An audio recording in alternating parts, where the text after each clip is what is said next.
Welcome to the Sandersonian Institute of Cosmere Studies, where there's always another secret.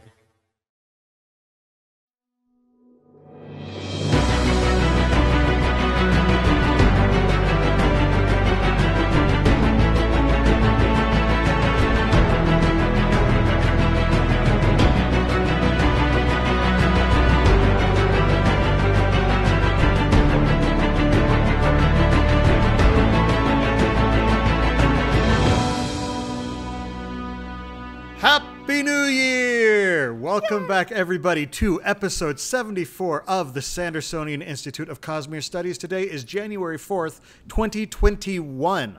I am Bill, and I am joined, as always, by my towering co-hosts, Amy and Jordan. Welcome, guys. Hello, I'm hello. 5'3". I am not towering. What are you talking about? Both of you, when you stand next to me, I'm tiny next to you. I'm dwarfed by your presence.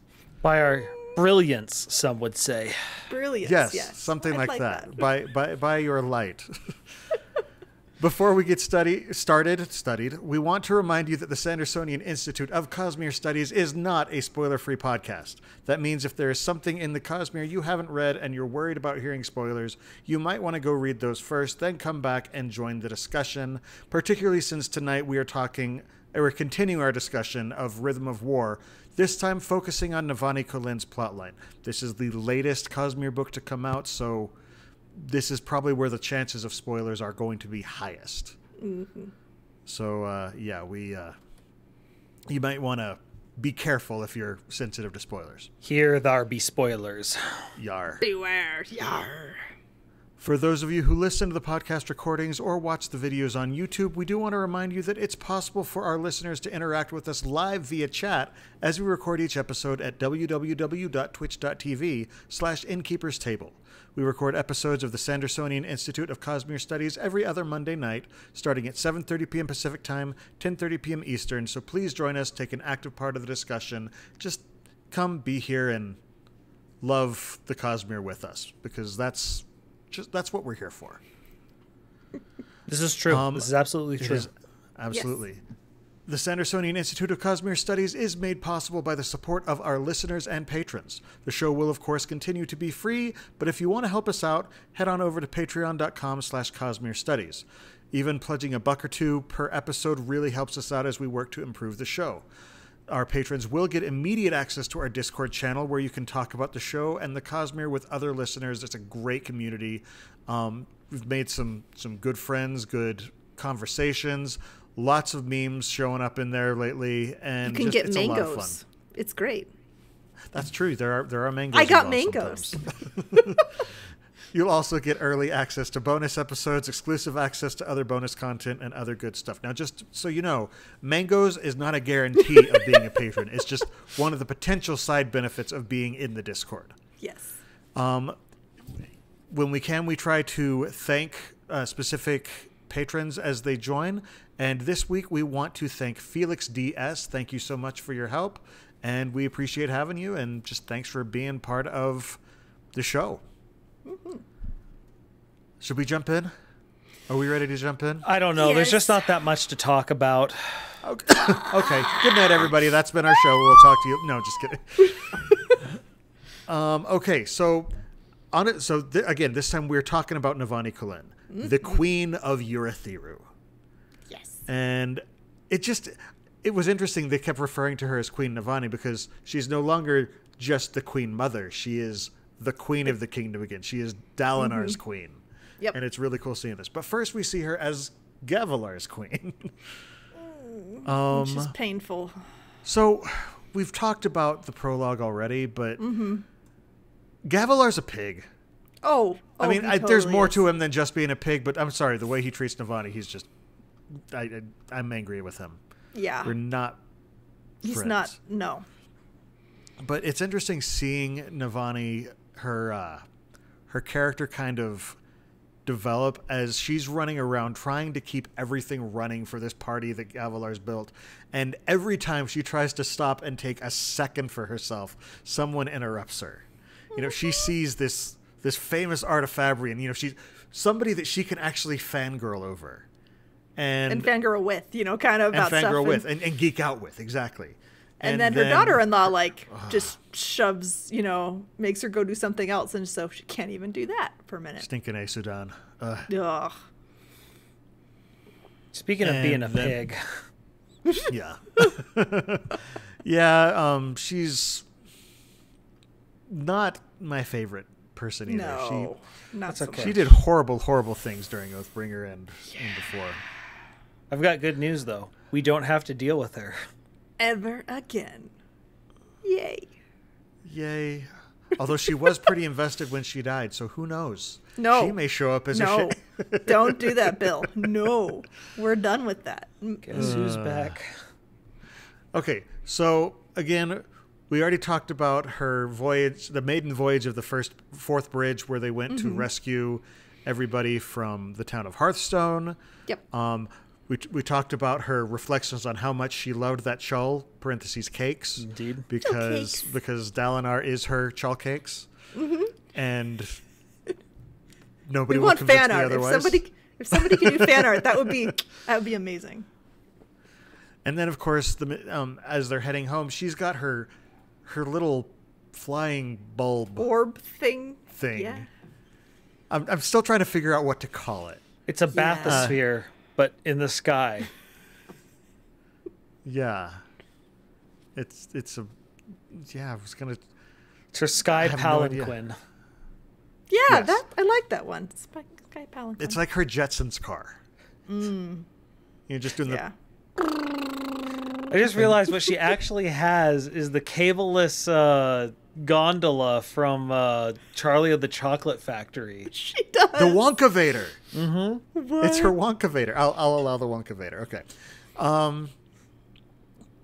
But of course, then she gets the little red. a span reed. Well, not a span reed, just a ruby that goes on a span reed. Yeah, and she And- recognizes it. Yeah. And immediately starts getting chastised by the person on the other end, telling her she's a horrible person. She's abusing Sprin. She's the a root of all murderer. evil. Yeah, how dare you? And she's like, what? So. But yeah. So we've talked about all that, though. Now, one of the things we haven't really talked about, she has a little chat with Zeth. Yeah, this Yeah, was past where we had covered things. Yes, exactly. So this was still in part one, but we hadn't gotten this far yet. Yeah, until I saw that note on the show notes, I sort of was like, "Oh yeah, that happened." I I forgot totally about that. forgot. Well, and it's just one of those conversations that you don't really think about. This is the guy who murdered her husband. Not the and not husband just she murdered really him, liked, but, gruesomely murdered him. And tried to murder the other one. Well, Yeah. and it was also right after they'd had a fight, and she prayed for his death. So she's got a little bit of trauma going on. Yeah, I just made my just- family disappear. What? Oh gosh, Home Alone starring Nivani Kalin. That would actually fit in the Culkin family. That name. Yeah, kind of would actually. But she, yeah. So she's got some unresolved issues with Zeth at this moment. So she's been talking to him for a while, and I just thought it was such an interesting conversation, and the fact that he's still got Nightblood. Because they And it's one of determined those- that was the safest place for him to be. Right. Was there. And so he's in prison, but he can has a get sword out. that can vaporize metal. He And so he could get out anytime he wants. wants. It's just this is just Zeth saying, "I have made my oath. This is what Dalinar Kalin wants me to do. I'm going to do it." He put me in timeout. I'm in timeout. Right here. Much more obedient than most children. Oh, yeah. indeed. Can confirm that. He's also more bald than them, so. Well, some of them start off pretty bald. But, Yeah. yeah. No, But it's interesting because she's horribly frustrated where she's like, were you going to tell us about that? And he's like, I mean, I would have if you asked. But you didn't ask, so why would I bring it up? And He's it's- not chatty yeah, like that. you're talking about with the orb. Yeah. Yeah. Yeah. When she's asking about it and different things. And it's It's just, here with a strange he's light. very interesting because he's not stable. He's And- clearly not stable. But he also, like, these are things she takes for granted as, it's kind of obvious I want to know this. And he's just sort of like, why didn't you tell me? Oh, sorry, I didn't realize. For him, it was a Tuesday. Yeah. Yeah. Just another day of murdering. Well, and that's the thing. This sphere, this is something people have been wondering what the heck it is since book 1.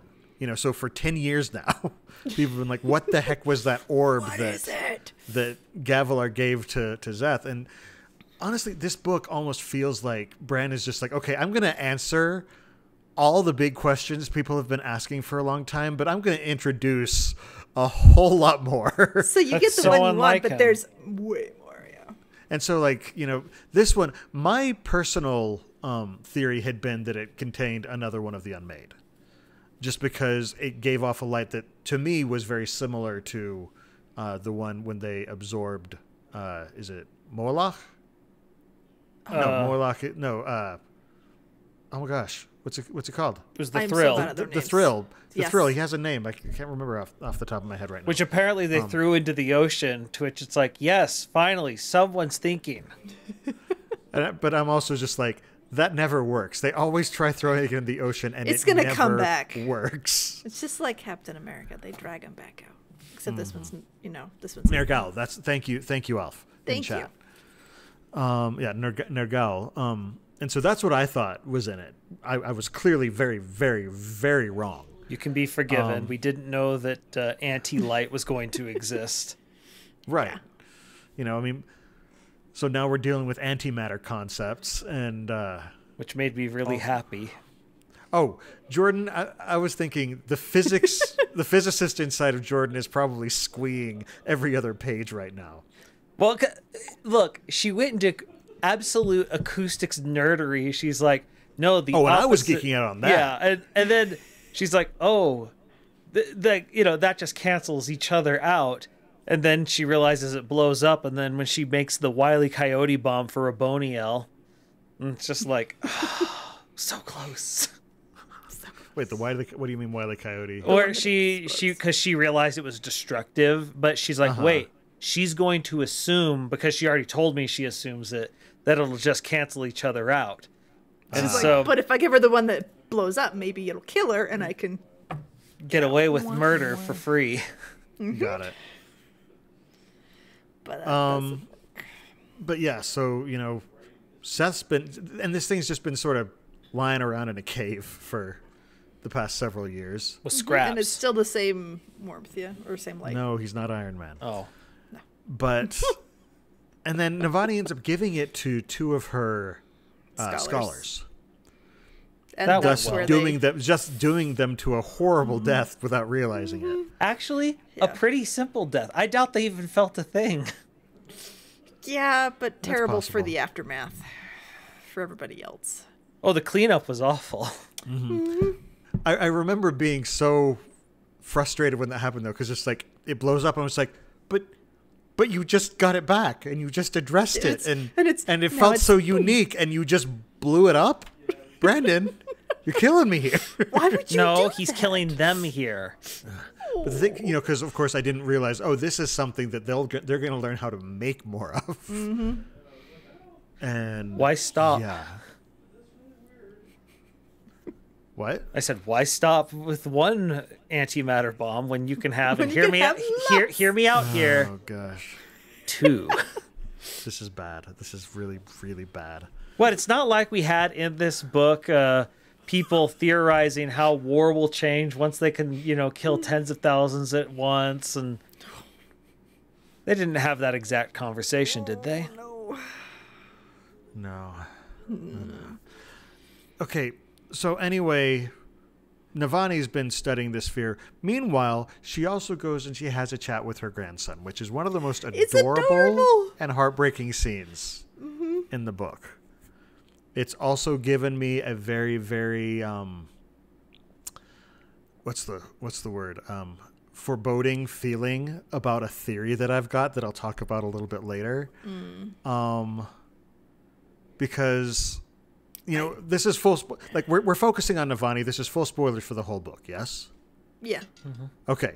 So, a little bit of talk about Taravangian. or about Odium, is some people have suspected that Odium is going to have a child be his champion. I worry that it's going to be Gavinor. Because Gavinor wants revenge on Moash. He's a little kid, and it would break Dalinar. Yeah, but I'm trying to figure out exactly. I'm sure someone has addressed why, but I'm wondering why he would side with that, because Moash is on that side. So why would he go with that Fair side enough. if he wants to kill Moash? The theory that I have seen posited, or maybe Have they mentioned Gavinor? Because I've heard the mention of a child, but I haven't. Oh heard yeah, mention but of because Gavinor. the child I mean, thing, it makes sense they would. yeah. One, I don't think that Todium is going to have as much a soft spot for Moash the way that that Odium did. The race did. Yeah, because one, he's not the one who got him there, and two, we also have the issue that now that he's blind, you know, depending upon how long that lasts, obviously, I get the feeling that's permanent, but yeah, but he's not as useful to him either. yeah. And so, and the theory is basically goes something like, he's trapped by the agreement that was made. The agreement is awful for him, and he's the one who comments on that. You know, because he comments, you know, how did Odium let himself get cornered this poorly? Right. Because, you know, given all the cards he had to play. And so the theory is, instead of trying to play for a win, because even with a win, he doesn't get what he wants. He's still trapped. He's going to play for a tie that keeps the game going.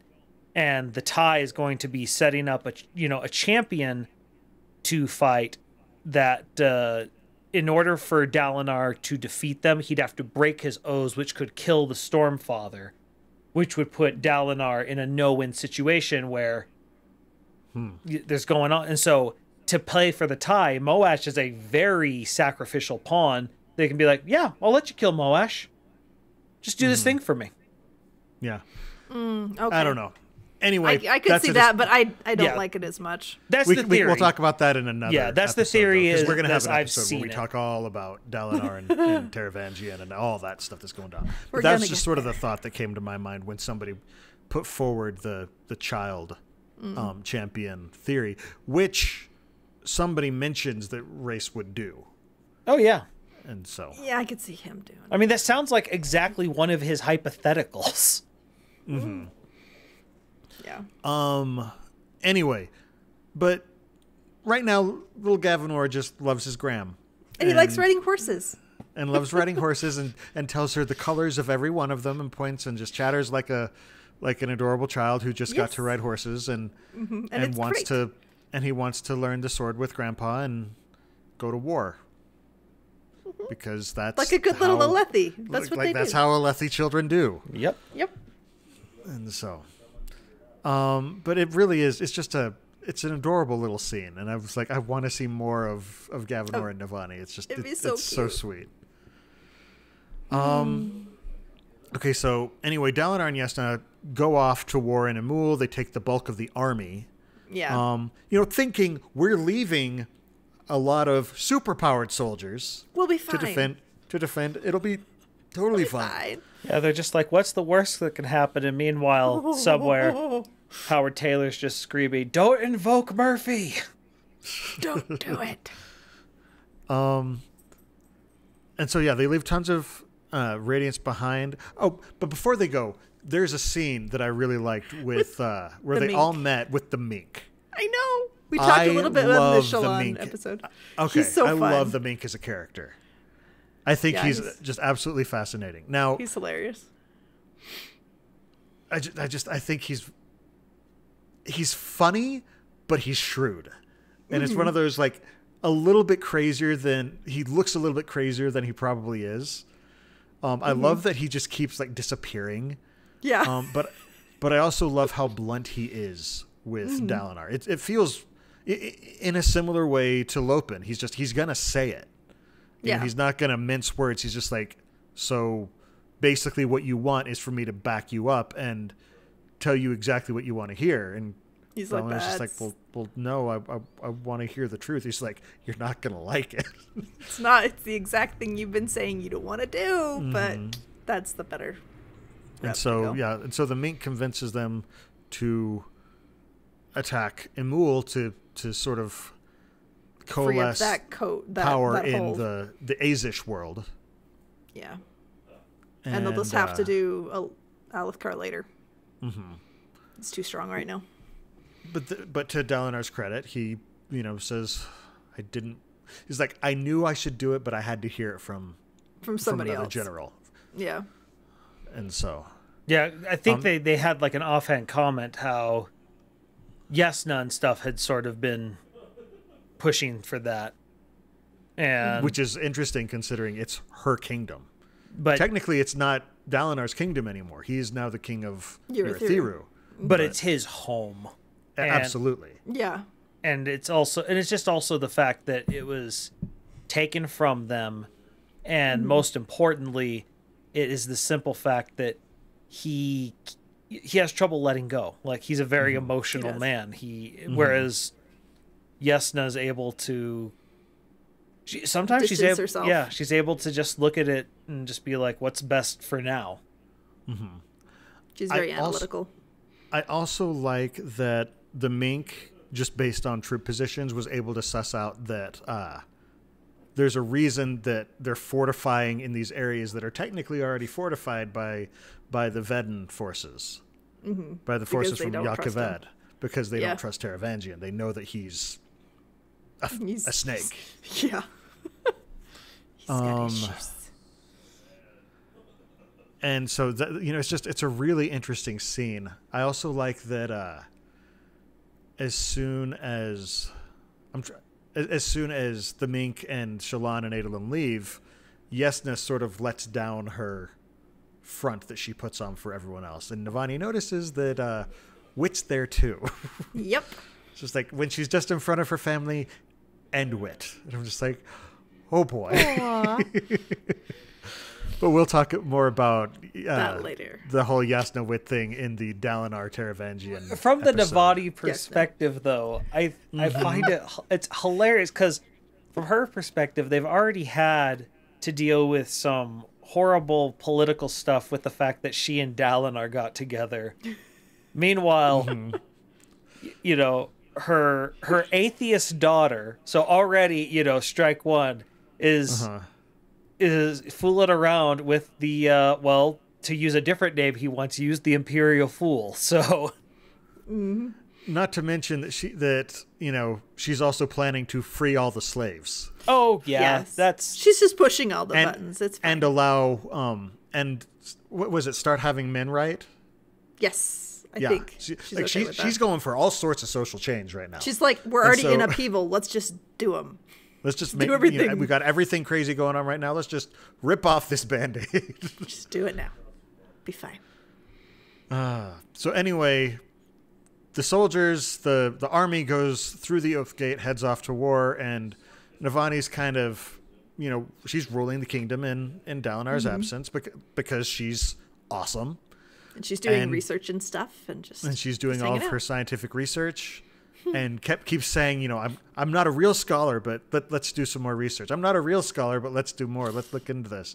And then Rabonio. Okay, Rabonio, in my opinion, is one of the most fascinating characters that Brandon has written. Oh, she's trippy. And he introduces her very well because she shows up in Kholinar, in a Vinley chapter. Oh, that's right. Yeah, we can tell. And Leshwi is terrified of her. Like. The pursuer comes in and Leshwi's like, that's not the scary thing that's going to happen. And then Rabonio comes in and she's just like, oh no, that's not what we want. You're just what? You're afraid of the person who's quite willing to use bioweapons? Yeah. Well, she used to be one of the 9, and she basically is allowed to do whatever the heck she wants. The 9 are just like, you know what? She wants to do it. You go right ahead. You just do you. And so she decides she leads a sneak attack on Urithiru, bringing Vinley along. And they capture the pillar room, and holy cow. Oh, that was traumatic. This just made me sick because, and it's really interesting seeing Vinley, as she's just realizing she's in way over her head, and it just keeps getting worse and worse. And then Rabonio ends up corrupting the tower. Going back a little bit, this is happening right as she's finally discovered that it's a Spren that's riding her, and they captured Dabbid. Yes, because Dabbid is the one who planted the ruby in her. Mm-hmm. And then as in there in the middle of that chaos, that's when the attack happens, and suddenly the sibling is like, "Go here, destroy this thing." But they can't charge it up because the Thalens won't give up the secret. Yeah, and it's they're like, no, these are our techniques. We can't show you our trade secrets. This is the one that's like, this is just an elaborate trick, and it's just like, yes, I invited the freaking end of the world into here just to get a competitive market. Let them murder several of my favorite not favorite, but of my best soldiers, just so that I can, get a trade secret. And I love her response. She's like, I hope you sleep well knowing that you've got a slight market advantage. Yeah. Just say, you can it's so short-sighted on that. And I think it's in it, like one of them finally is like, no, I'm gonna tell you. Well, but the other one's like, I'm gonna see to it that you don't ever work here. It's yes, okay. Go ahead. Go away. I don't care. Go away, pumpkin. No one cares right now. And sorry, I just blanked on what I was thinking. That Thalen's going to be used as a meat shield later on. Oh, I mean, I don't think it actually happened, but it's just one of those things where I'm sure Navani's just like, yeah, that one proved that they're expendable, so So you can, I don't. She's not heartless like that, though. No, but at the same time, it's just sort of like, if someone has to. I'm not saying someone has to, but if it does, someone has to do it. Please let it be them. Mm-hmm. It's another moment, though, where Brandon is foreshadowing and going back to another of the theories that people have been putting forward is the whole music theory people have talked about with Roshar and the rhythms and all that stuff.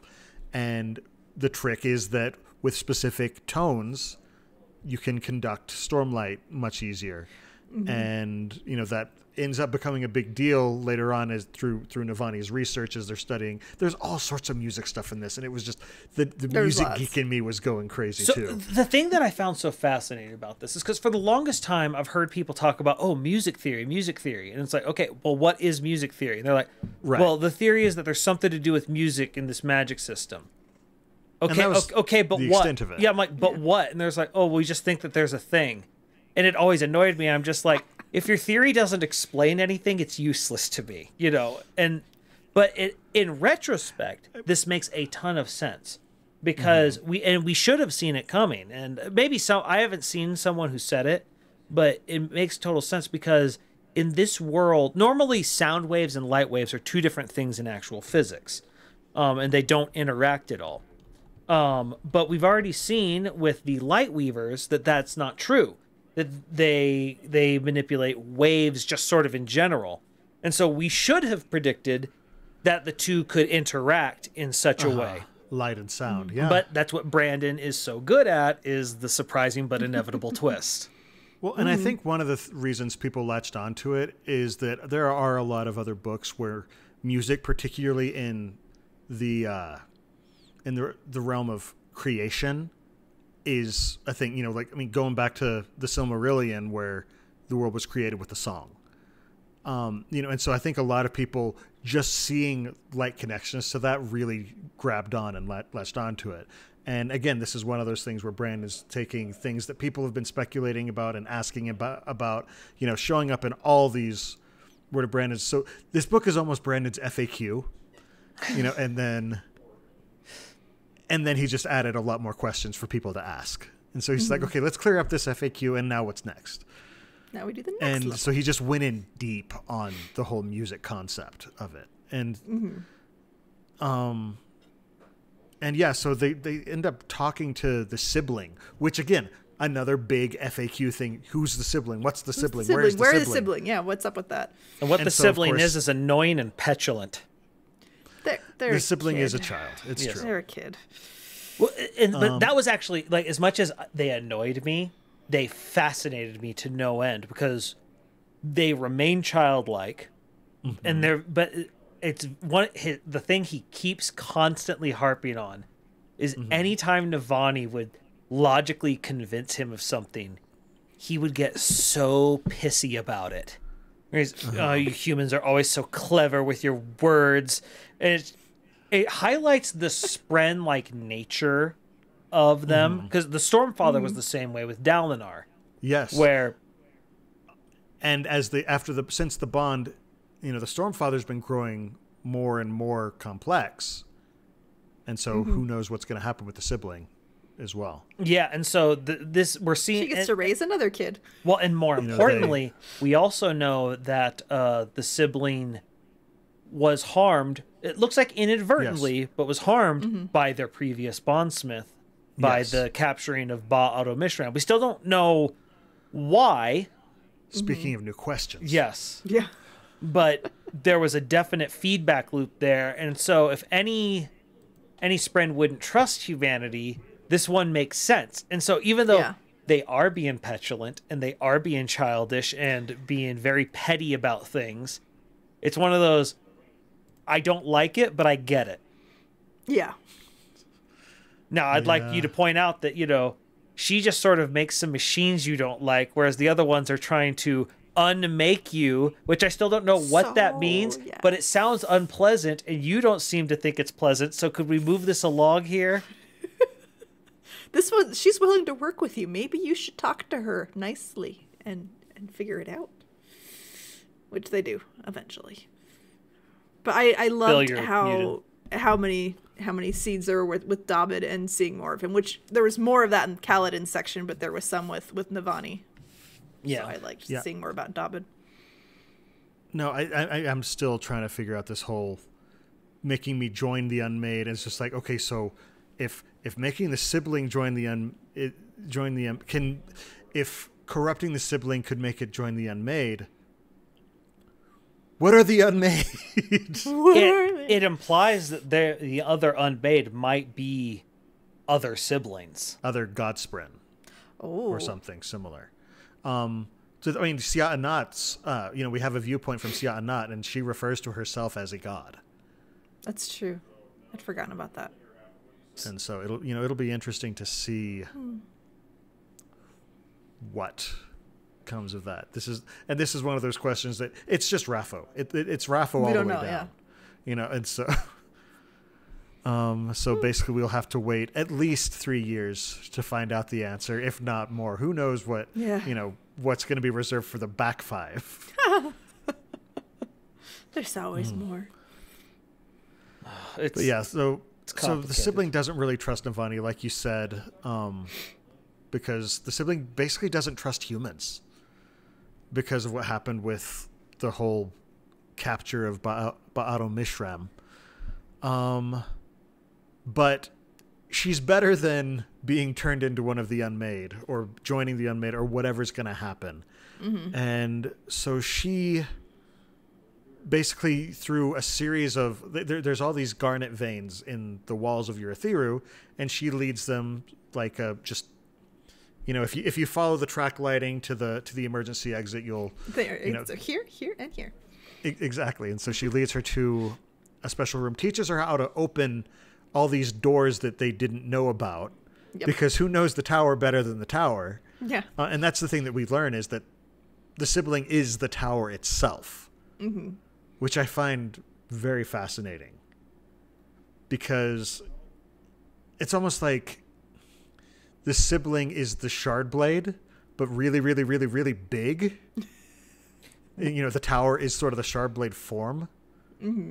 One of the things we learn in through all this, because we learned the ancient fabrials weren't made through technology. They were captured Spren, yeah. Yeah, they were made through convincing Spren to manifest on this side somehow. And we now know that's what the Soulcasters are, and whatever that healing fabrial that we saw. We saw one, I think, in one of the visions, and then Nail used it to nail Seth's spirit back to his more stapled and apparently just shoddy workmanship, frankly. Would not recommend on Yelp. He was rushed job. Yeah, it was a rush job. Yeah. But, so apparently, and the Oath Gates are apparently like that. And I'm wondering if that's sort of what the sibling is. Like, the sibling's on the other side, but whatever they did, they got the sibling to manifest on this side. It manifests as the tower. Yeah. Yes, exactly. Something sort of like that. In which case, man, they got a lot more convincing to do, because frankly, the only one who seems to be any good at convincing Spren to do things is Yesna. We've seen what Shallan does. She got one boat to change, which was good, but she couldn't convince a stick to become fire, so... She got better. But to be fair, Adolin and Maya did a pretty good job. Yeah. Yes. So... But anyway, so it leads them to this barrier, right? Or not, sorry, to this device that will create a barrier. Yeah. And they're able to put it up. Now, the thing that... The ectoplasm shield. Yeah, but it's kind of a heartbreaking moment because she sends soldiers down to try and retake the pillar. And, the tower's just like, oh, they're doomed. They're going to die. They're done. But it buys them time to get the barrier up. So that's, at least something. But, oh, gosh. That was just a raw scene. There were a lot of just really emotional moments in this book. Yeah. The thing that was interesting about it, so in times of peace, like, because Dalinar is the king, but, no one would argue that if it weren't for a fact there's a war going on, Dalinar wouldn't be the one leading things. It'd be Navani. Navani's just a savant when it comes to logistics, and she can play these political games. She's great at it. And Dalinar is a learned skill. And she has the experience. Yeah. She's now in these scenes, she's suddenly having to do what Dalinar's been doing the previous 3 books, learning to play the leadership game that she was never trained for. And one of the things she realized was, I'm probably condemning these men to their deaths, which is something Dalinar has prepared his life for, to know that you have to be able to sleep at night with your decisions. And it's interesting getting to see both of them have to play each other's role. Yeah. Yeah. But because they support each other, they actually are able to learn those roles. Yeah. No, it's like their relationship is just, I love the Dalinar Navani relationship. And so, okay, so Navani gets captured. She's taken to Rabonio, and she's basically just sort of imprisoned, and Rabonio's just like, I want you to help me. And and she's just, and Navani's just like, I'm never going to help you. And I'd rather scrub floors than help you, or whatever the equivalent was. And I love that Rabonio's basically just like, you know what? Plot against me. I will give you tools you need to plot against me. Because, and so, like, you see, they've got this constant battle of wits going on, and they develop this really interesting respect for each other.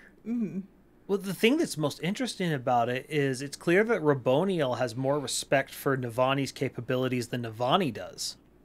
Well, I think we've seen through like the whole book, and especially with the Gavilar scenes at the beginning, that her self-confidence is shattered, and like it's just broken, and it takes her, and even with Dalinar and everybody else encouraging her, it still takes a lot to come out of that when you have just been systematically told you're not good enough, you're not good enough, you're not good enough, just over and over and over again. Yeah, even this has been foreshadowed even since Words of Radiance, when she was playing with the levitating platforms. Yeah, she kept saying, "I'm not a scholar." It's textbook imposter syndrome. Yeah, and she's got it like really she's bad. doing all these amazing things. She's like, "Oh, but I'm not a real scholar." It's just like, you're a real scholar. Do you see what you've done? And suddenly she's given the opportunity and the encouragement and the tools and the space to just explore. Yeah. And she, yeah. The thing that I find so interesting about her is we talk about her confidence being shattered. It's not quite shattered because the thing is she's not an unconfident woman. An unconfident woman wouldn't have gone after Dalinar the way that she did. She wouldn't lead, these people the way that she does. She's worked out all the mental muscles that she wasn't actually meant for. It's made her incredibly well-rounded, but Dalinar was afraid of her. Yeah. Dalinar Kholin, who, might I remind you, caught a great shell claw in his hands, and then, a shard blade in his hands, was afraid of her. So who walked into a sword just to stare down a guy and be like, I could kill you any moment. I'm on your side. And so he's afraid of her. But so she's learned to play and gotten the skills at things that she's not passionate about. She likes statecraft. She likes building, cities and stuff and planning. She loves Dalinar, that lovable chullcake he is. But she lives for Fabrials. Oh yeah, this is her geek thing. Yeah, and like, this is the thing that's just inside of her. And it's so interesting that it takes someone who is her enemy to finally give her the things that she needs. It's very Batman-esque, actually, when you think about it. Well, it's almost like more like Bane, kind of. Bane and Batman. One of Simon Sinek's books, he talks about one of the things that you need is a worthy adversary, and she has that in Rabonio, because they push each other to get better and better and learn more, and their working relationship is just absolutely fascinating. Because they have great chemistry. Yeah. If only, it's crazy. They weren't trying to completely dominate the other one. Well, and then the epigrams, they're epigraphs or epigraph. They, because it's the ones that come from Rhythm of War, and you see their notes to each other and their responses. And it's just fascinating seeing how I love that inclusion, because it's just, it's really a cool look. If you've ever done any sort of research or something, just talking to somebody and playing off their ideas, it's a really cool experience. Fun. And you see that kind of obsession coming out with the two of them. And Navani helps her get out of a lot of different ruts that she's been stuck in because of different experiences that she's had and all the different technology they've been able to develop as humans in the time without. Well, okay, so the other thing that, as far as getting her out of ruts, is Navani, lives sort of in awe of the whole, thousands of years old thing and how much wisdom she has to give. But Rabonio is self-aware enough to understand that this is why they need fresh perspectives, is those ruts run deep. Yeah. And it's not just fresh perspectives either, because imagine, for example, Leonardo da Vinci in modern time. Suddenly it's not just that it's a fresh perspective. It's people whose basic knowledge is built upon things that have been put together over thousands of years. And so Navani has the modern perspective, the experience with things that Rabonio's never even considered, because these things have been developed in the time between since the last desolation. Yeah. And so you have this ancient genius scholar with a modern, and you mix those two together from a completely different culture. And it allows for a completely new discoveries between the two of them. Because somebody mentions something that you've never even considered before, and it sparks a chain of thought that just out of nowhere. Is out of nowhere, exactly. Well, but it gets back to the entertainment of it, is the constant cat and mouse game of giving up a specific secret so that it'll push the It'll push the research forward. But I don't want to give up too much here, because if I give up too much, they might be able to use it to their advantage. We need to make sure that we're each only making incremental gains so that neither one of us gets too far ahead of the other one. But there's a couple times that the Rabonio still is like, oh, you obviously made this jump. I'm going to take that now. Everyone's like, made this. Dang it. No. Speaking of, let's talk a little bit about racium. Because this is another thing that people have been sort of wondering about. You know, because we love to talk about the god metals, especially if you've read Mistborn. All the different shards have a solid metallic form of some sort. Mm-hmm. And so we actually are exposed to racium for the first time. Basically, it conducts investiture. And it also, the thing that's interesting is it's polar. Mm-hmm. You know, so one end will draw it in and one end will repel it. And so you can channel it. And, you know, that's where Vyer's knife came from.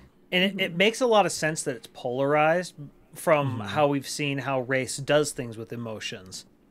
Yeah. He either gives it to you, because we see that with the thrill, or he takes it away. We've seen that with Moash. With Moash. Yeah. And so the idea of it being polarized is a very interesting concept. But it also makes perfect sense of it being a conductor, because, you know, he channels people's emotions. He doesn't create, he doesn't create it whole cloth. Uh-huh. Mm-hmm. He's very much like a rioter in that regard. Or a soother. Yeah, tries to make you feel what he wants you to feel, so that you'll break and serve. only what he wants you to feel. Yeah. We also learn about different types of light, which, again, this is sort of Brandon just saying, here's stuff for you to speculate on for the next 3 years. So we've got Stormlight, and we knew about Void Light, and then there's also Life Light, as people have been calling Cultivation Light. Now it has a name, and that's what Lift uses, apparently. That's the other thing that we didn't realize. We always thought that she was just making things into Stormlight, but no, she's making it into Life Light. Because that was always the question: is why can't she suck Stormlight out of gems? Yeah, she just can't. But it's to her advantage in this book. Yeah, this is one of those things. Brandon likes to see how magic systems interact as well. So it's not just you have Stormlight, Void Light, and Life Light. There are also combinations of each of these things. So you have Tower Light, which is the combination of Stormlight and Life Light. And they're trying to find the combination of Stormlight and Void Light. Personally, I love the idea. I still want to call it Science Light, the way that Navani, because she refers to this is the song of science, and I'm just like, hello, science, my old friend.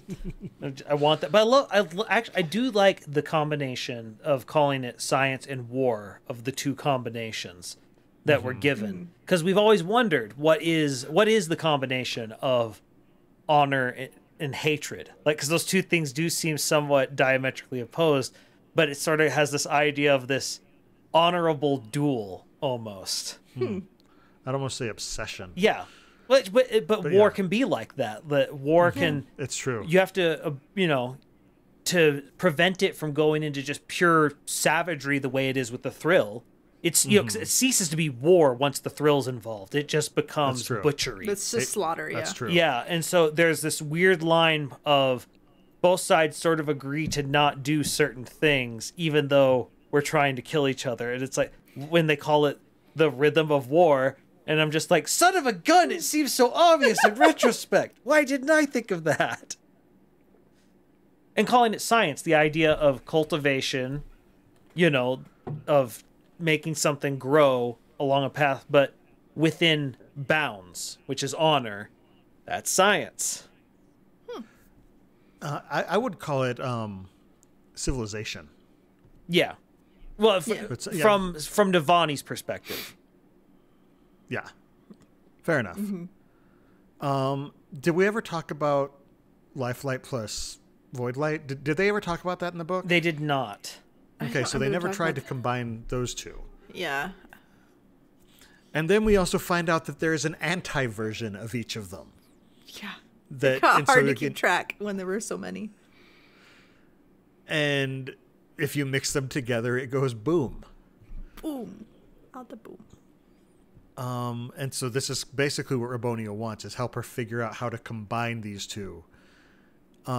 It's so interesting because we see Rabonio's daughter the entire time. And when Navani creates the anti-void light and Rabonio goes and then, Mercy kills her daughter. Yeah. First thing she does. Yeah. Yep. And Like immediately. it makes you think that this was actually what it was all built up towards. I had hope. I had serious hope that I was like, is this her big thing and now she's going to turn good? No. And then you find out, we thought that this was the secret thing that was the actual plot, but Rabonio, because she's very layered, she was telling the truth the entire time, that she was wanting to end this war one way or another. And just the fact that it turns out I was telling the truth the entire time. Next time, don't be so trusting. Yeah. Yeah.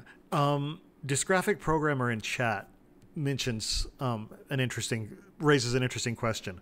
Is it possible to combine a type of light with a different kind of anti-light? So like Stormlight plus anti-void light? It depends. It depends upon the principles that. I feel like they'd be a little bit discordant. So yeah, I don't. Brandon's know that it would definitely explode, basing this off of certain physics principles.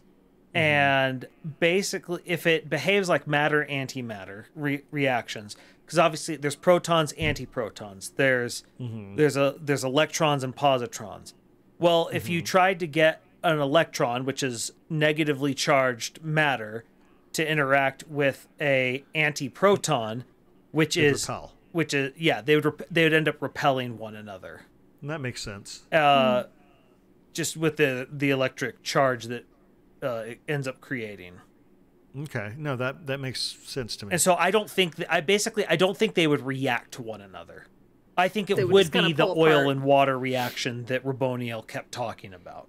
Okay, that actually makes sense. Well, but then you have to wonder, is there an emulsifier that would make it work? Well, if it's antimatter, no. Okay. If that's what he's really basing it off of. Now, I'm getting into subatomic science, and so at a certain point, I had to take 400 level quantum physics to really understand this crap, and so I don't know if Brandon went that far with his science. And in some ways, I'd say, nah, there's no way. And in other ways, it's like it's freaking Brandon Sanderson. You never know. I don't know. But my instincts tell me that they'll oil and water repel each other, and then won't interact with one another. Now, if it was like warlight and anti-warlight and void light, maybe, because part of it is. But yeah. There's also a question of, is it useful in any sort of way? And my gut tells me no. And I mean, and you can only do so much with the plot with the, discovering all the different kinds of lights versus continuing the rest of the story instead of just figuring out the different light combinations. Well, I mean, the number of info dumps that Brandon had to sneak into this book for it to make sense. Now, again, he's Brandon Sanderson, so he makes it frickin' work somehow. Oh, so well. But if he wants to start getting into these concepts, I'm just like, I love a good info dump, but even I'm just like, I think we're going a bit too far for that. There's no way he'd go that far, right? but yeah, info dump wise, like it's the setting that he chose for it works so well, because you have two scientists who don't necessarily know everything that the other does. It makes sense. Because that's one of the things that messes up an info dump is, as you know, well, if it's as you know, then you don't have to say it.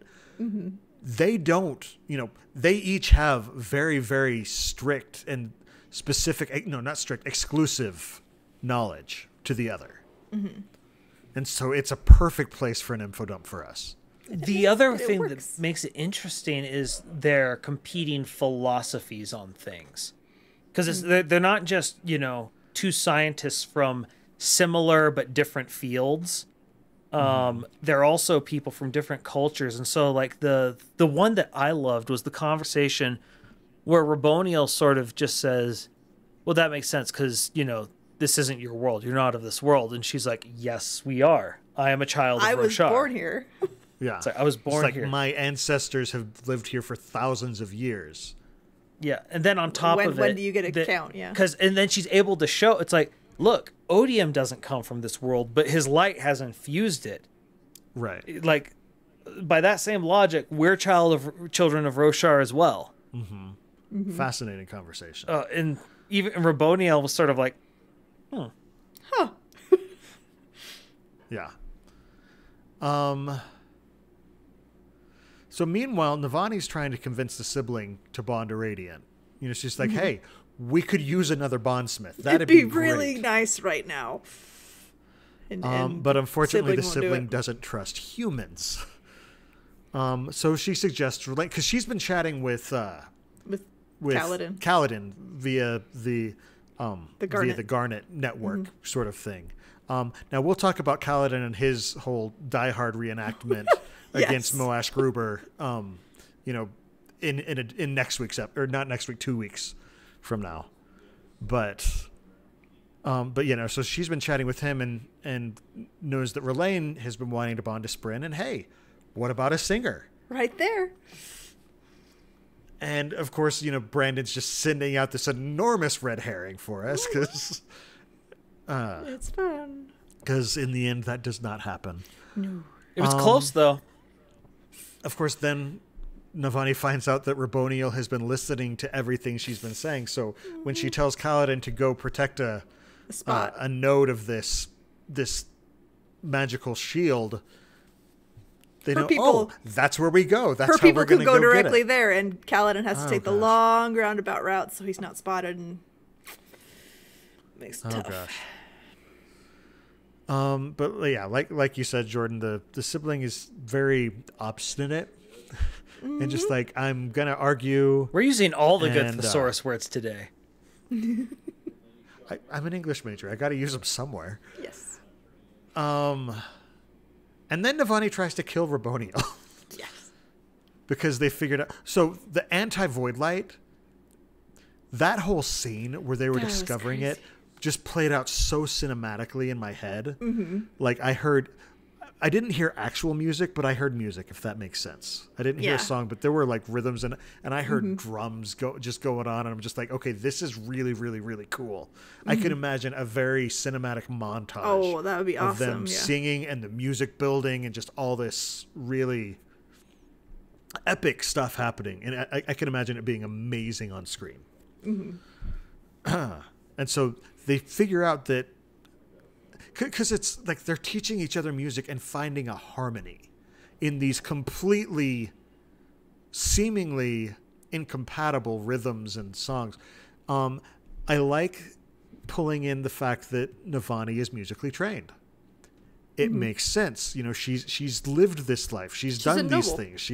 She's familiar. And it's just...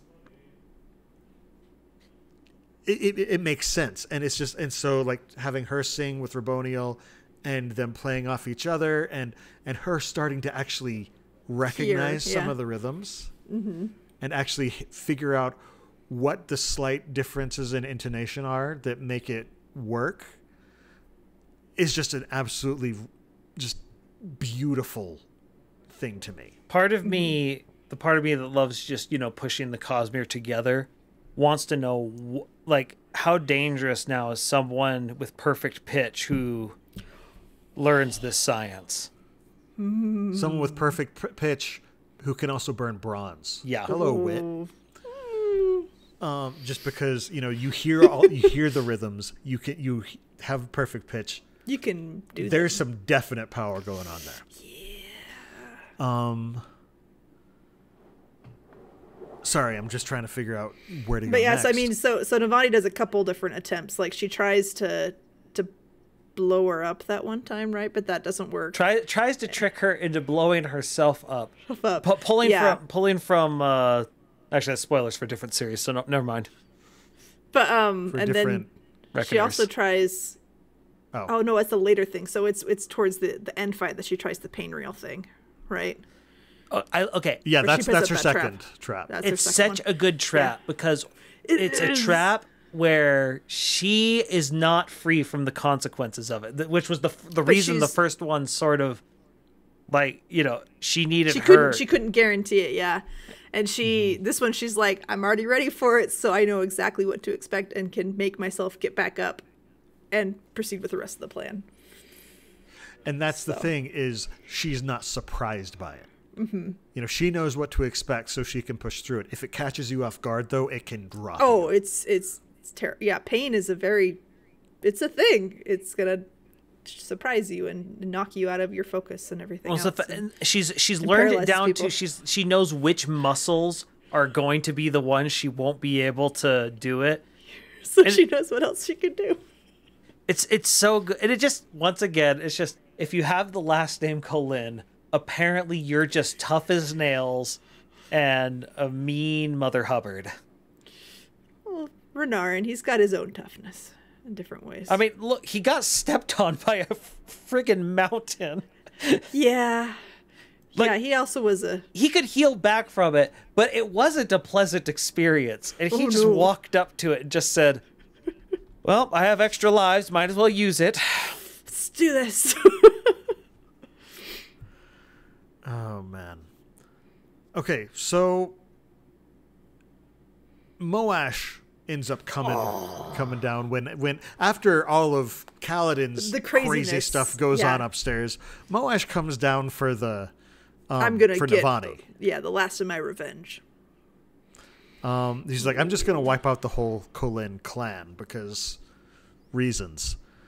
And I don't have a soul. I thought it was interesting.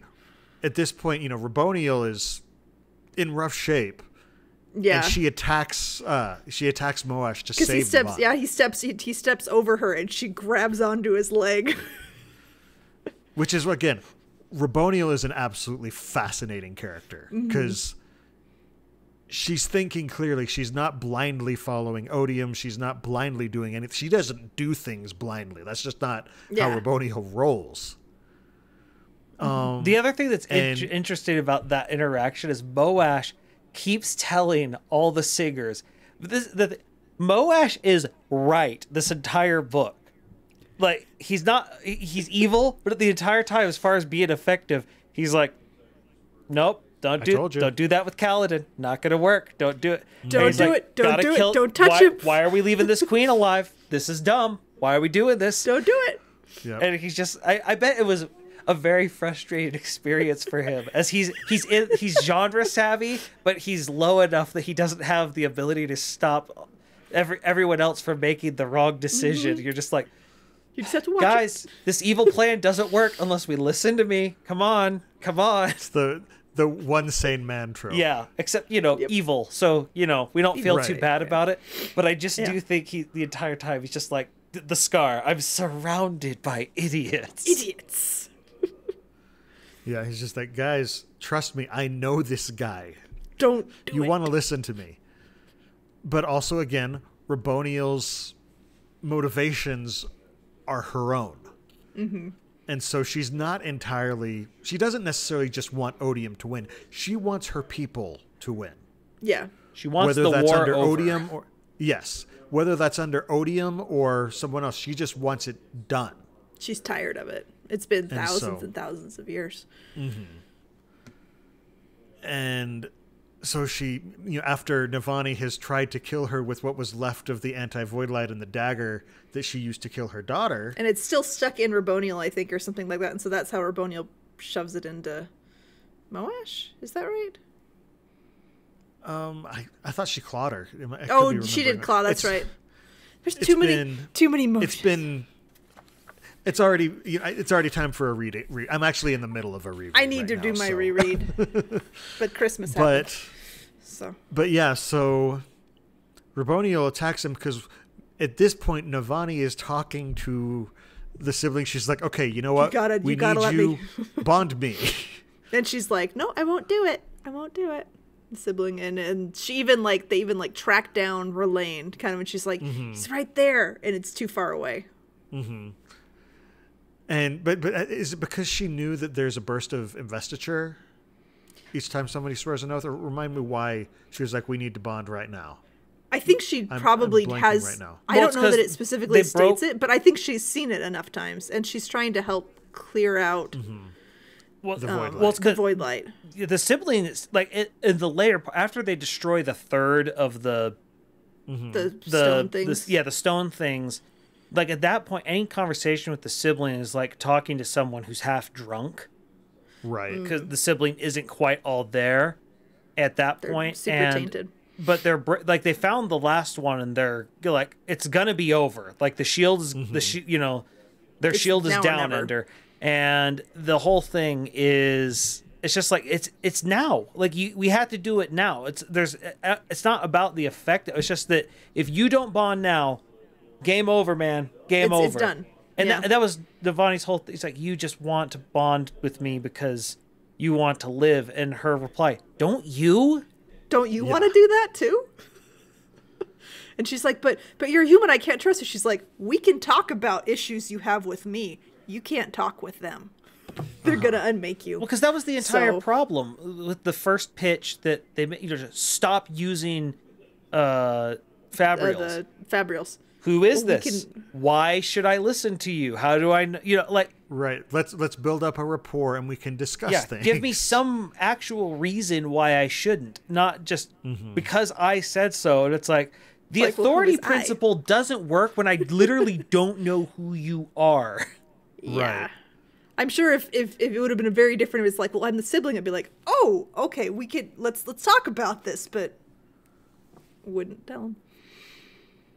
Now, Jordan, I think it was Jordan or Amy, one of you has a line in the notes. I'm trying to remember who said it. Honor is not dead. He lives inside the hearts of his children. That was me. I wrote that, and it was Navani. Okay. I'm pretty sure who said that. And it's what I wrote it is just one nice line, but it's like stilted in the actual book. I think she's been stabbed by Moash by that point. Yeah. Or like he's wounded. Right there.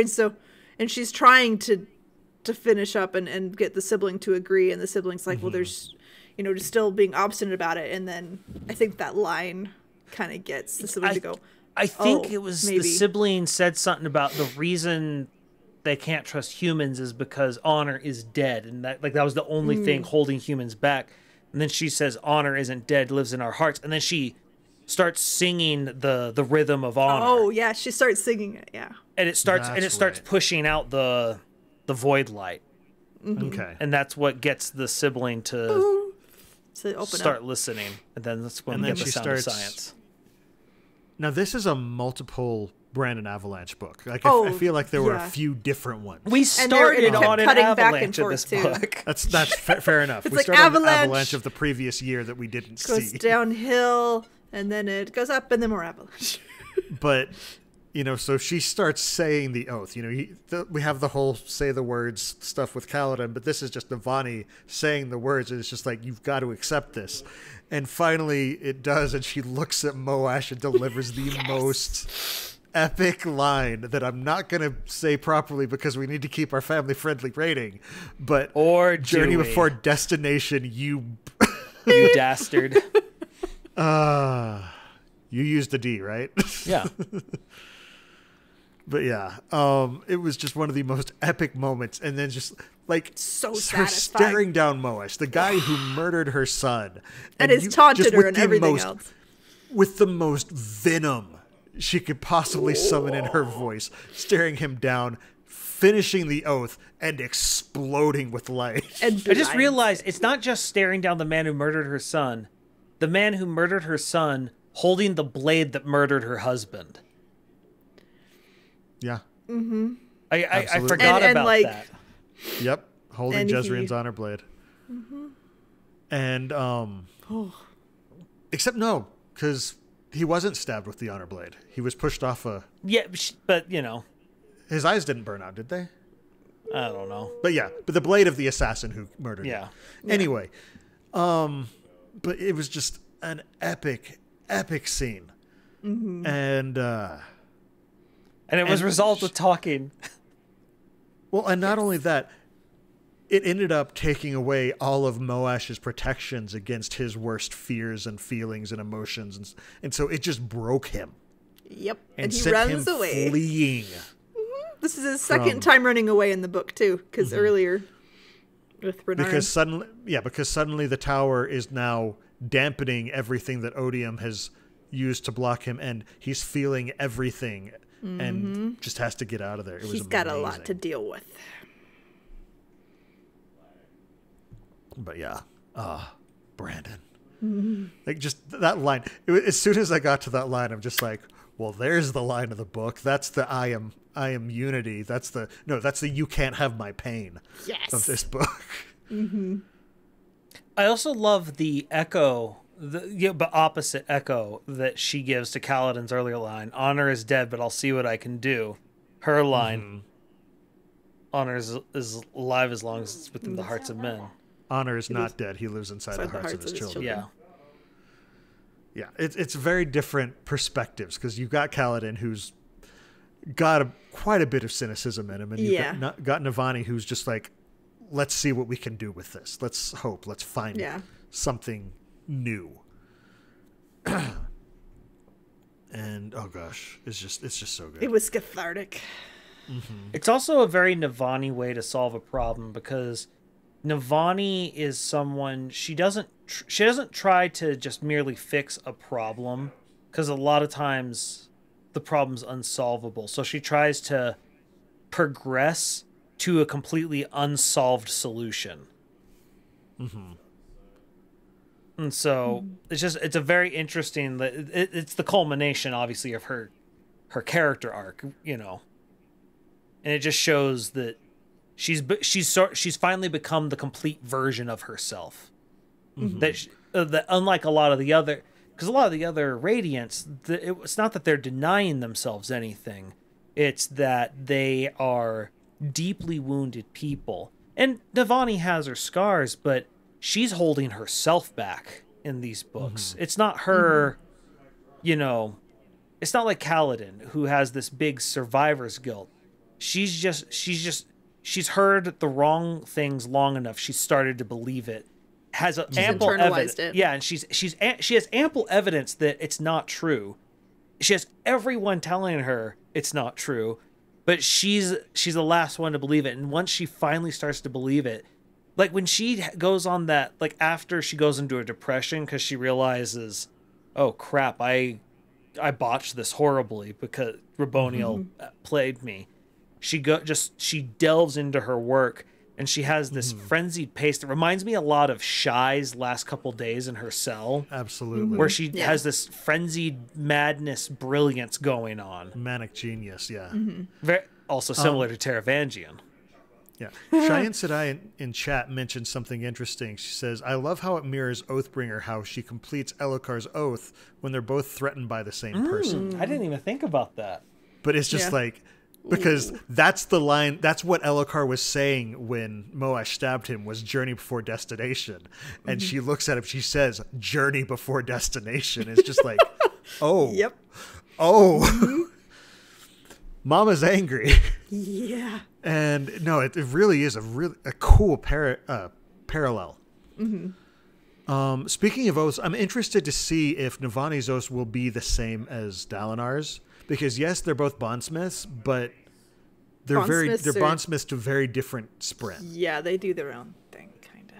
Yeah, I think it's going to be similar to even the more regimented orders, like the Skybreakers. They have the same kind of oath, but the actual oath will be slightly different depending upon what they take up. We've already seen multiple different oaths within the Windrunners. We know it's multiple different oaths for the Lightweavers by just the very nature of the fact that they speak truths. It's personal truths. Yeah.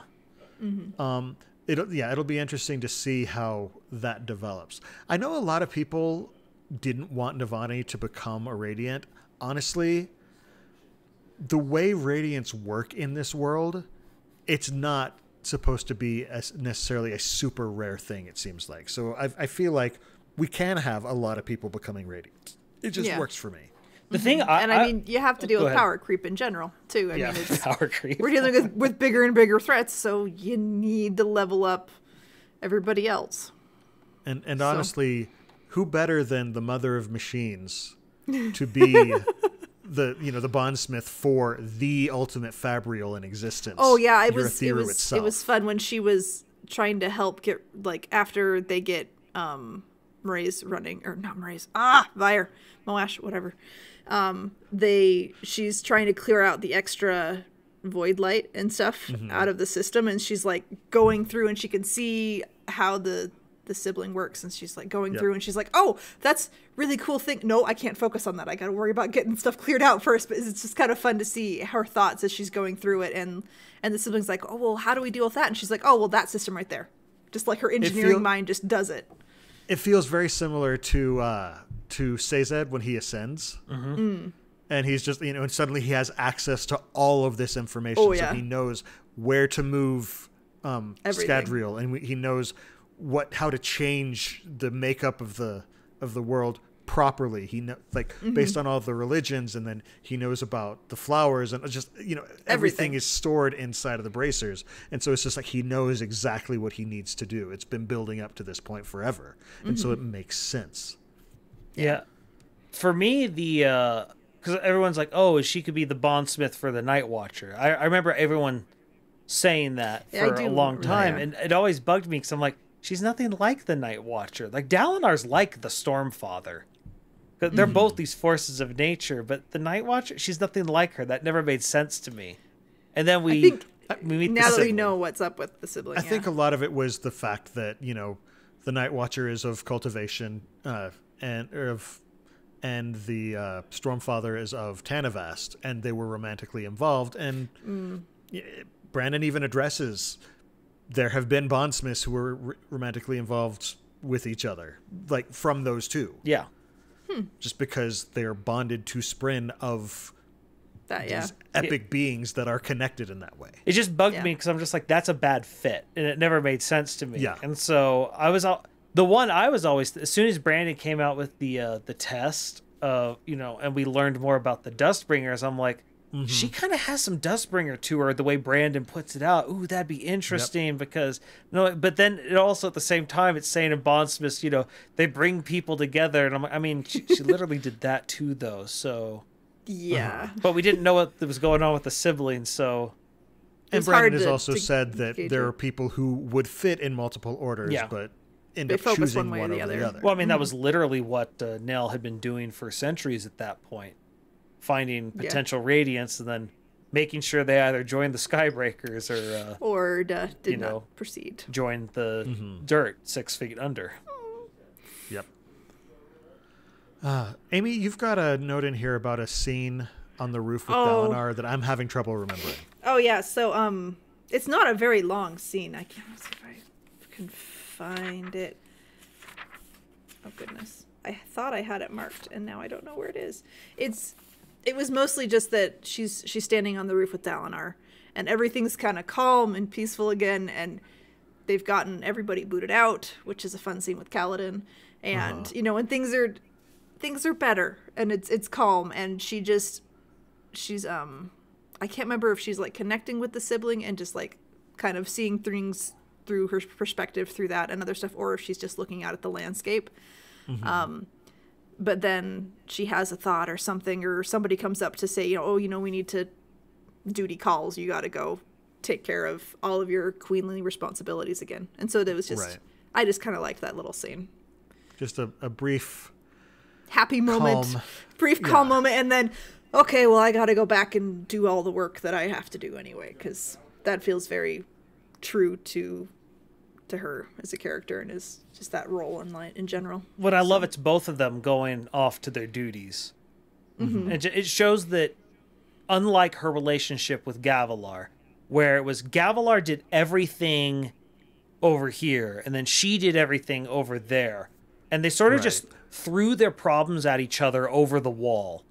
And it's like, well, this is a him thing, chuck it. Oh, this is a her thing, chuck it. And it's, they weren't pulling in the same direction. They were just sort of happenstance trying to cover for each other's problems. It felt like, at least we only saw her perspective. We haven't seen Gavilar's. Yeah. But it felt like she thought that she was always having to clean up his messes. Well, because in that party, she as time went on, he was not doing any of the Yeah, he was the he was kingly sloughing off stuff. He everything. was Yeah. doing whatever chicanery he's up to. That next book we're gonna find out if he's Oh boy. if he's being used, if he was using people. It's probably a mix of both.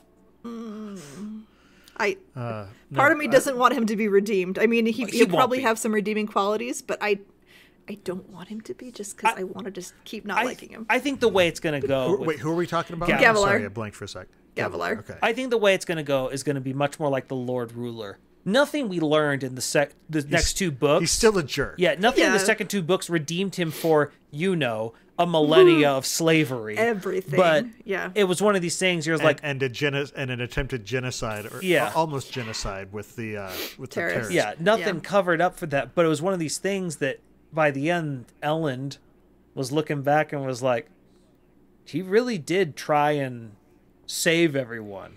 Yeah, he was looking at the big scale, even if the little details were really not nice. Yeah, well, that was the problem. Was he deep down was not a good man.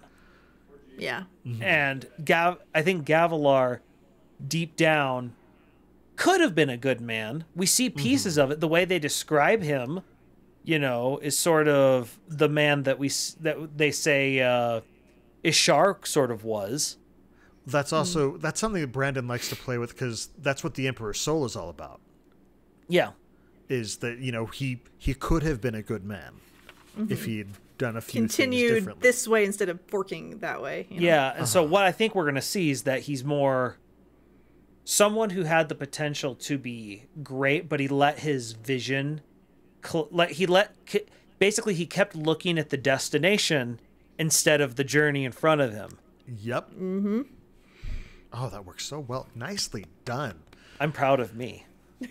No, but I like the way you were talking about how, Navani and Dalinar work together, and how with Gavilar they would just sort of toss them to each other's. But Dalinar and Navani found a proper rhythm and were able to merge them together, just like Stormlight and Void Light. Or Cultivation Light, or whatever light. They were able to. They were able to find. Love was the emulsifier. Was it the real emulsifier? The friends we made along the way. On that note, we love hearing from our listeners, so please keep sending in your questions. You can ask us about the Cosmere. You can drop us ideas for topics that you'd like us to talk about during the show. And while you're at it, we'd love to hear your feedback about how you think we're doing, as well as any other interesting theories that you might have about what's going on in the Cosmere. You can send all questions and suggestions in a brief, concise email to cosmerestudies@gmail.com, and we might read that as a part of the show. If you would prefer to send us a physical letter, we do have a P.O. Box at the Sandersonian Institute of Cosmere Studies, P.O. Box 970063, Orem, Utah 84097. We do have our own personal projects outside of the show, so Jordan, why don't you get us started and let us know where we can find what you've been up to? You can find me on twitch.tv/splicestream. I just got back yesterday from a 2-day drive, getting back from Texas.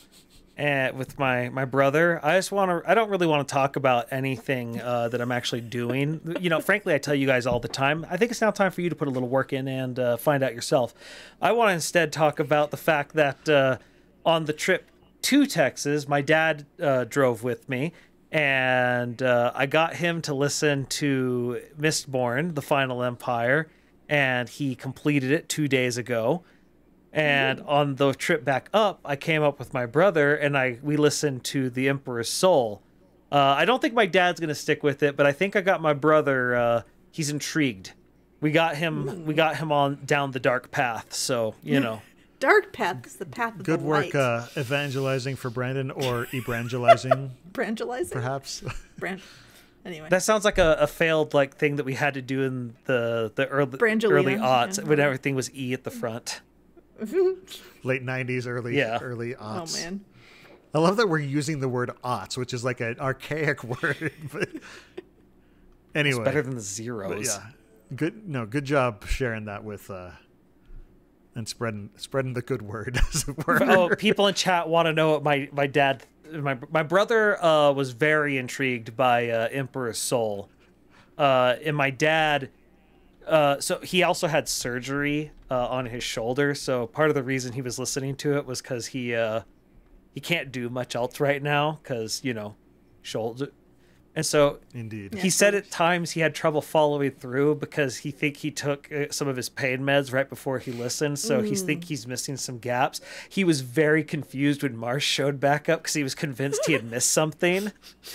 And he's like, wait, did I miss a page? I don't understand.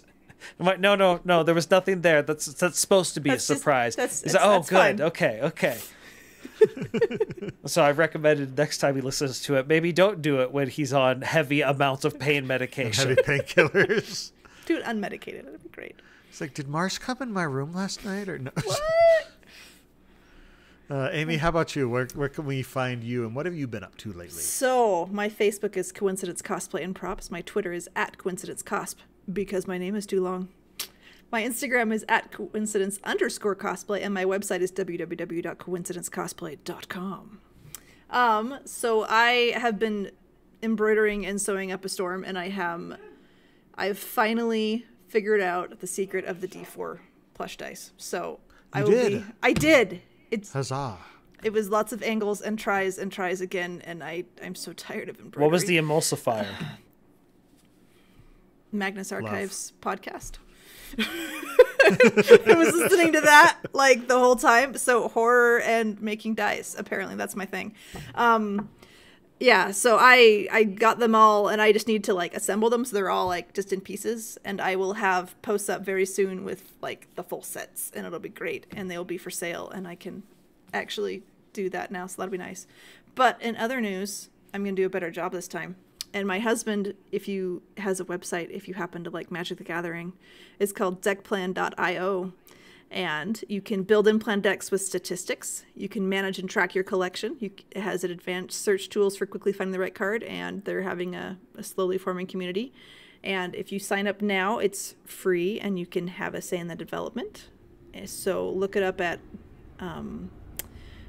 deckplan.io. So cool. Magic the Gathering, yep.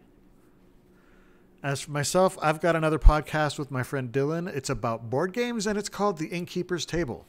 We have new episodes Friday mornings. It's available on all the major podcast sites, so go ahead and listen to us there, or check out our Instagram page at Innkeeper's Table Podcast. We're actually changing up the format of how we're going to be recording and releasing episodes with the new year. Moving forward, the first week of each month, we're going to be doing a series called I Enjoyed X, What Should I Play Next? So, for example, our most recent episode... it really does. It does, yeah. So in our most recent episode, which came out on January 1st, for example, we talked about games that you might like if you enjoyed Dominion. So, we have a bunch of suggestions, talked about each of the games, made some suggestions. That's just one of the common questions that we see out there is, okay, I like this game, but I want something new. And so we decided to do a monthly series on it. The second week of each month, we're going to highlight a specific game mechanic, and we're going to talk about how it works, give a few examples of games that use it. For example, in next week, we are going to talk about dice management, or games where you're not just rolling dice, but using them as a resource to be assigned or spent as part of the game. So it's not just, I roll dice, I got a 7, yay. Honestly, the most basic version of this I can think is Yahtzee. You roll dice and you say, okay, these, I'm going to go for 3s this time. That kind of thing. Or a game, Farkle, where you're rolling dice. We didn't even talk about these in the episode, but they just sort of came to mind. But games where dice are just a resource rather than just a number. Something you roll. Yeah. Then the third week of each month, we're going to be highlighting specific games. And so we just have an episode about an individual game. And then the fourth and fifth weeks are going to be used for other topics that don't necessarily fit into one of those categories. I've also got several board game reviews over on www.innkeeperstable.com. And I post about games on Facebook, Twitter, and Instagram at @innkeeperstable. For those of you who want to support the Sandersonian Institute of Cosmere Studies, but you can't become patrons, we'd love it if you'd just let your friends know about the show. Don't forget to subscribe to the podcast. Don't forget to like and subscribe over on youtube.com/Cosmere Studies. And if you want to toss a good review wherever you listen to us, we'd appreciate that too. So before we wrap up, any final thoughts on Navani's story, guys? She's a boss. Yes. I think she's a fairly capable person, you know. Indeed. Someone should look into making her like a leader or something. Yeah. Yeah, I think maybe she'd be like good at that. a duchess, perhaps. Maybe a princess, even. When Who- Disney you know, it's inevitably really somehow impossible to tell. buys Brandon Sanderson, I look forward to Navani Navani is a Disney joining princess. the Disney princess line. Yasna would be And really fun, Yasna. though. Oh, Yasna would boy. be the ultimate Disney Well, princess. no, she wouldn't join the Disney princesses. Yasna would be in charge of the Disney princesses. They would join her. She'd walk in and just be like, all right. Move This is aside, how we're Elsa. gonna do things. This is how we're doing it. This is how this is going to go. Actually, she'd study the magic that some of them have. And Oh, I'm sure she'd figure it out. And Elsa's document got to go. She's a problem. gosh. Although I get a good feeling she and Mulan would get along together. it. Probably. They'd have fun. Mm-hmm. But And Merida. yeah, I'm If she can all of the Disney understand her. princess. Yes, Yasna is a Disney princess. Wow, we are getting so so distracted on this. Anyway, in addition to the live episodes of the show that stream on twitch.tv/Innkeeper's Table every 2 weeks on Monday nights at 7:30 p.m. Pacific Time, 10:30 p.m. Eastern, listeners can find our videos on YouTube or audio versions of the podcast on iTunes, Spotify, and just about any other service that carries podcasts by searching for Cosmere Studies. You can also follow us on Twitter, Instagram, and Facebook under the profile @Cosmere Studies. And if you have any questions, feedback, or suggestions for the show, email them to cosmerestudies@gmail.com. For our next episode, our Rhythm of War discussion continues with Kaladin's storyline. Make sure and join us for the live recording in 2 weeks on January 18th, 2021 at 7:30 p.m. Pacific Time at 10:30 p.m. Eastern at www.twitch.tv/InnkeepersTable. Until then, on behalf of Amy, Jordan, and myself, thanks for listening, and remember, There's There's always another secret. another secret.